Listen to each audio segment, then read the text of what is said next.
नमस्कार सभी को। और ज्वाला शक्ति संगठन के द्वारा चलाए जा रहे बेटा बचाओ अभियान के तहत जो आज ये वीडियो कहा था कि ऐसा मुद्दा शायद आपने कभी पहले नहीं सुना होगा, तो मैं डेफिनेटली कह सकती हूँ कि ये मुद्दा आपने कभी नहीं सुना होगा, जिस मुद्दे पर कल से लेकर अभी तक हम लोग काम कर चुके हैं। आज मैं कुछ कहना चाहूँगी, जिस तरीके से कुछ बार बार कुछ घटनाएं सामने आ रही हैं और उसके बावजूद भी जो प्रशासन है वो चुप्पी साधे हुए है और प्रशासन किसी तरीके की कोई भी एक्शन लेने के लिए तैयार नहीं है, महिलाओं के खिलाफ जाने के लिए तैयार नहीं है। आखिर क्यों? ऐसा क्या रीजन है जिसकी वजह से ना तो प्रशासन कुछ करने को तैयार है, पुलिस प्रशासन, और ना ही हमारे यहाँ के नेता कुछ करने के लिए तैयार है। जब भी किसी महिला की बात आती है तो आखिर मंत्री प्रशासन और ये पुलिस प्रशासन इतना सेंसिटिव क्यों हो जाता है?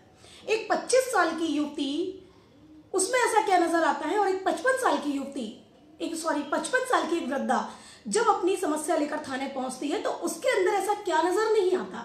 क्या उनके घर में माँ बहनें नहीं है, या उनके यहाँ ऐसी समस्याएं नहीं होती, या उनके आसपास ऐसी कोई समस्याएं नहीं होती? आखिर है क्या? किस वजह से? आए दिन देखने को मिल रहा है, जैसे कि अभी 2 दिन पहले की घटना है। 2 दिन पहले की घटना है, दिल्ली का एक केस था जिसमें एक लड़की ने अपने प्रेमी की हत्या करके उसके शव को टुकड़ों में बांटकर और बिरयानी पकाकर अपने दोस्तों को खिला दिया। एक नरेंद्र दास जो कि आईपीएस ऑफिसर थे, उनकी पत्नी से वो इतने प्रताड़ित थे कि उनको अपनी पत्नी के साथ जीवन जीना बहुत मुश्किल लगा और मौत का रास्ता चुनना बहुत आसान लगा। इसी तरह से कई महिलाएं देखने को मिल रही है, कभी कोई सास की हत्या करके भग रहा। मतलब आए दिन अगर आप फेसबुक उठाकर देखेंगे, न्यूज़पेपर उठाकर देखेंगे, तो आपको आए दिन कोई ना कोई घटनाएं महिलाओं द्वारा देखने को और सुनने को मिल जाएगी। तो फिर पुलिस प्रशासन को और मंत्री प्रशासन को या हमारे सरकार को ये सब नजर क्यों नहीं आ रहा है? आखिर महिलाएं अबला कहाँ रही हैं? अरे मैं एक महिला हूं और मैं महिला होने के नाते ये दावा कर सकती हूं कि ना तो हमें किसी पुरुष के 125 के तहत गुजारे भत्ते मतलब भीख की जरूरत है, और ना ही हमें 498 जैसे झूठे केसों में सहारा लेने की जरूरत है, और ना ही घरेलू हिंसा जैसी सहने की, और ना ही ऐसे झूठे आरोप लगाने की जरूरत है। वो इसलिए क्योंकि महिलाएं स्वयं में खुद सक्षम है कुछ भी करने के लिए। तो पहले सरकार से मैं आग्रह करना चाहूंगी, इस वीडियो को प्लीज आप लोग अधिक से अधिक शेयर करें। वो इसलिए ताकि ये हर मंत्री, हर नेता तक पहुंचे, प्रशासन तक पहुंचे, और उनको पता चलना चाहिए कि महिलाएं अबला नहीं हैं जिनको आप समझ रहे हैं। ये बहुत ही गलत बात है कि आप एक तरफा झुके जा रहे हैं कानून की तरफ, एक तरफा महिला कानून का आप इतना सपोर्ट कर रहे हैं, जबकि दूसरी तरफ जो पुरुष है वो पिसा जा रहा है। अब मैं जिस घटना की बात करना चाहूंगी वो है देहरादून, उत्तराखंड के देहरादून से 25 किलोमीटर दूर एक रामपुर जगह है। ये लड़का, इसका नाम गुरदास है, जो कि आज सऊदी अरब में है।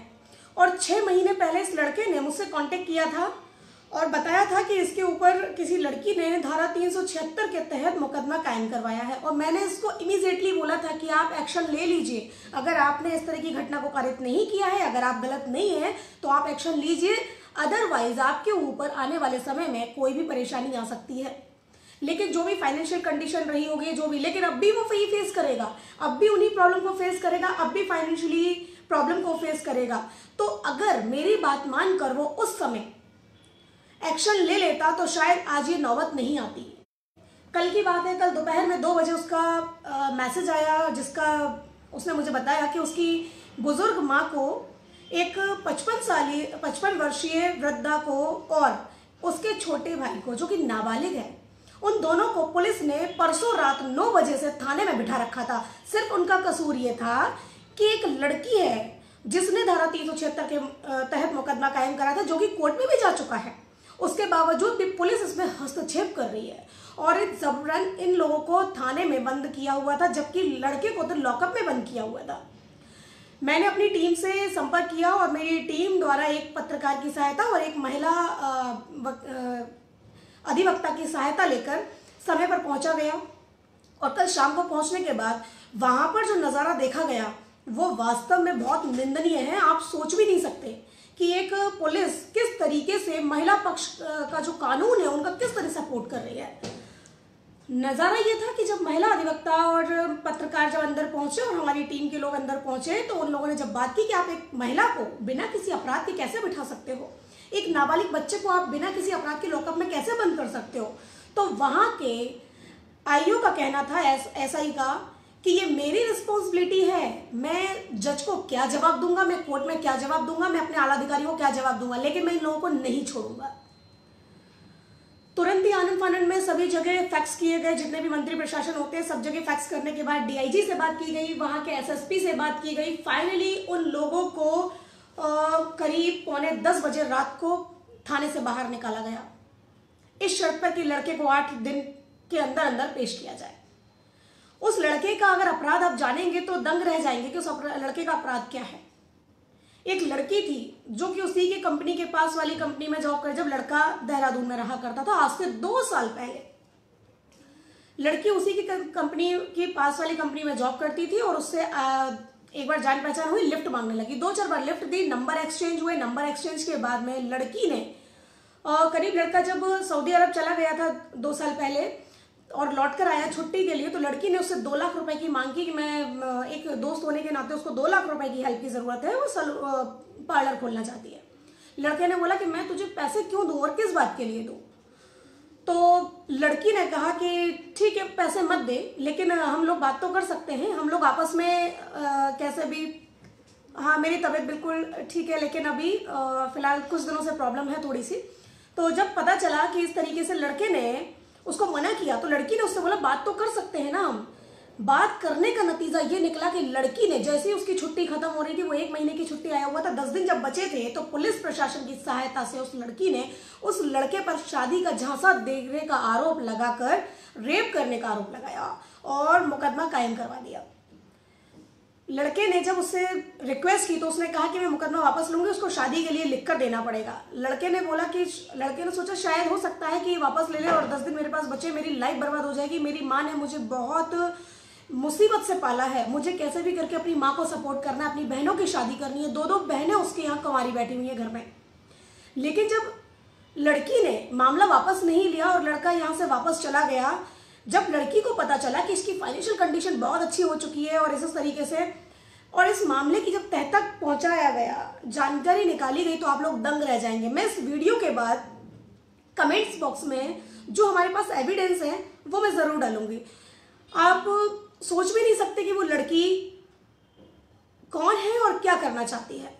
दरअसल आपने लव जिहाद के मामले सुने होंगे कई बार कि एक लड़का, मुस्लिम लड़का हिंदू लड़की को अपने प्यार के जाल में फंसाकर उसका धर्म परिवर्तन करवाकर, इससे पहले भी मैं एक मामले का खुलासा कर चुकी हूँ जिसमें हमारे हिंदू धर्म की लड़की ने एक मुस्लिम समाज के लड़के से शादी की थी और अपने आप को और अबला बताते हुए उस लड़के पर लव जिहाद का मामला, हालांकि वो लव जिहाद का मामला बिल्कुल नहीं था, वो इसलिए क्योंकि उस लड़की की शुरू से ही उसकी प्रॉपर्टी पे नीयत खराब थी और ये हमारी नजर में या कोर्ट की नजर में भी लव जिहाद का मामला नहीं है। और इसीलिए आज उस लड़की पर भी कार्रवाई होने के लिए बिल्कुल सभी लोग तैयार बैठे हुए हैं, क्योंकि जितने भी एविडेंस उसके खिलाफ सामने आए हैं और जिन जिन लोगों को उसने अपना शिकार बनाया था वो सब एकजुट हो चुके हैं। ठीक इसी तरीके से, लेकिन ये लव जिहाद का मामला इसलिए है क्योंकि उस लड़की की रिकॉर्डिंग जब मेरे हाथ में आई है और रिकॉर्डिंग में लड़की साफ साफ कह रही है कि अगर उसको, लड़के को सब कुछ पता नहीं चलता तो वो उसको मुस्लिम बनाकर ही छोड़ती।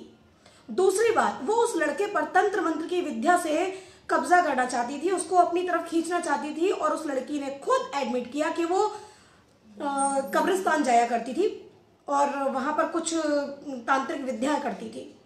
उस लड़के को मरने से बचाया गया, उस लड़के के ऊपर बहुत परेशानी आई, उस लड़के को मरने से बचाया गया। लेकिन आज की डेट में जब ये केस मेरे पास आया, उसकी माँ को और भाई को जो निकाल लिया गया है थाने से और बहुत ही जल्द इस मामले को आगे बढ़ते हुए उस लड़की पर कार्रवाई की जाएगी और इस मामले को लव जिहाद के तहत रखा जाता है और देहरादून में बहुत ही बड़े तरीके से इस पर बवाल खड़ा होगा।